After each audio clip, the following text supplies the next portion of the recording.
French Impressionist Renoir was only 35 years of age when he painted this picture.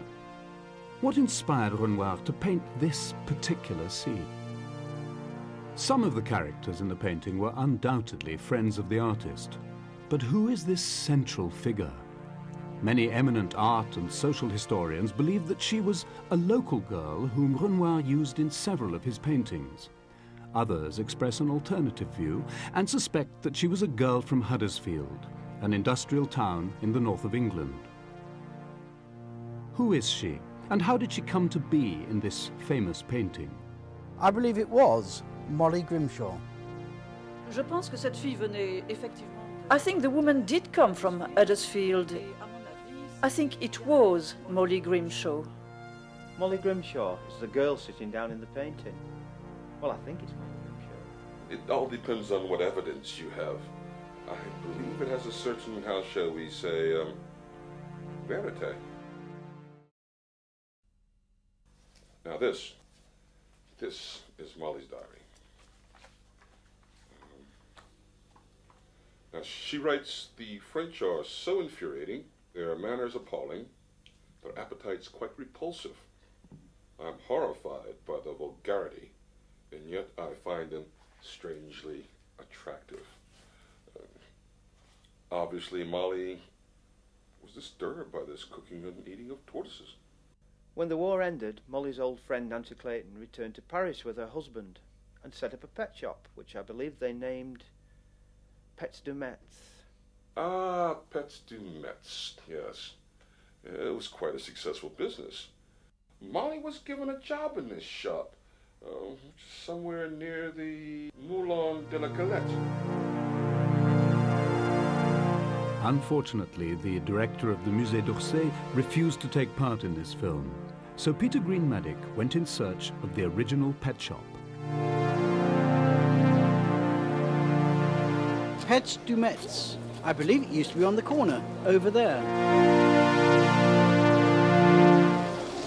Or was it here?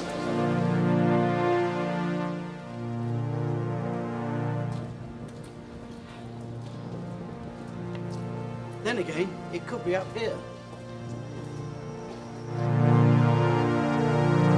After a long and exhausting search, he had to admit that he was unable to find the original site of Pets du Metz.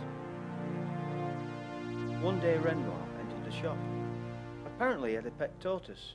It's well documented in the diary. She writes here, April 12th, 1876. "A young man entered the shop this morning with a tortoise in a box. He complained that his tortoise was not walking very fast. Thought he was the most attractive man that I had seen in Paris. I learned later from Nancy that this young man was the painter Renoir. A few days later, Molly was asked to pose for him. And she continues that I was worried that he might be another bad painter of trains. I am deliriously happy to find that he did not indicate the slightest interest in such paintings." What was the name of this tortoise? Napoleon. Napoleon. There is a story that Renoir painted a landscape on the back of Napoleon. He feared that someone might steal it, and that it might end up on the menu of a Parisian restaurant. There is a mention of Napoleon, the painted tortoise, in Molly's diary. After the death of Renoir in 1919, many people went to Paris looking for the tortoise. I believe it is still a common practice to this day. One of the myths surrounding Renoir and Molly is that at the weekends they would often go to the Bois de Boulogne, a wood on the outskirts of Paris. He would sometimes bring his pet tortoise for an early morning stroll. Some historians believe that there is a tortoise in one of Renoir's paintings, somewhere lurking in the background. Do you think there's a tortoise somewhere in a Renoir painting? You're having me on. There was a worldwide search a few years ago. No, it's all bullshit.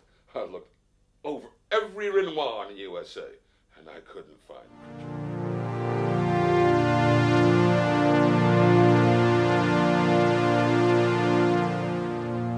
Does Peter think that the tortoise is still in the Bois de Boulogne?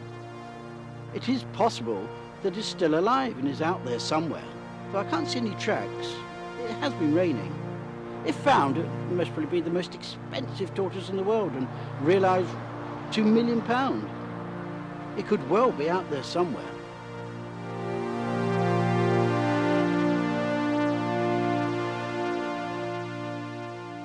Molly seems to have gone out of Renoir's life rather quickly. Do you know what happened to her? In 1885, she gave birth to twins and went to live in America. She was one of the surviving passengers on the Titanic. And the twins went to start a railway company in Missouri. We don't know exactly what happened to her after that. There is a very large gap in this diary between 1890 and 1912. How did you come to be the owner of Molly's only diary? I bought this in an auction house in London. Bonham's, actually. It was a sale of objects that had been salvaged from the Titanic. The Titanic? What did you pay for the diary? £39,000. And you probably planned to give the diary back to the museum in Huddersfield. No. Back in the library, David Birtwistle expressed a few reservations about Molly and Renoir. I actually think this whole story about Renoir and Molly is false. The diary could be a fake. The story about the tortoise could have been made up. We do know that she eventually lived in the United States.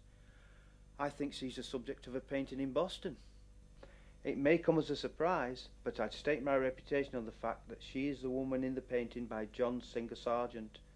I don't think Renoir used her at all. Unsurprisingly, not everyone agrees with this startling new idea from Birtwistle.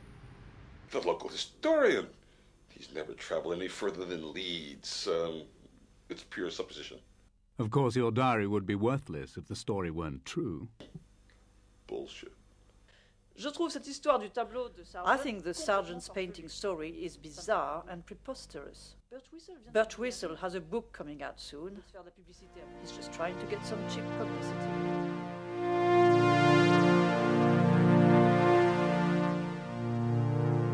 Since the making of this film, Peter Green-Maddock has moved to Paris and is continuing to look for the tortoise.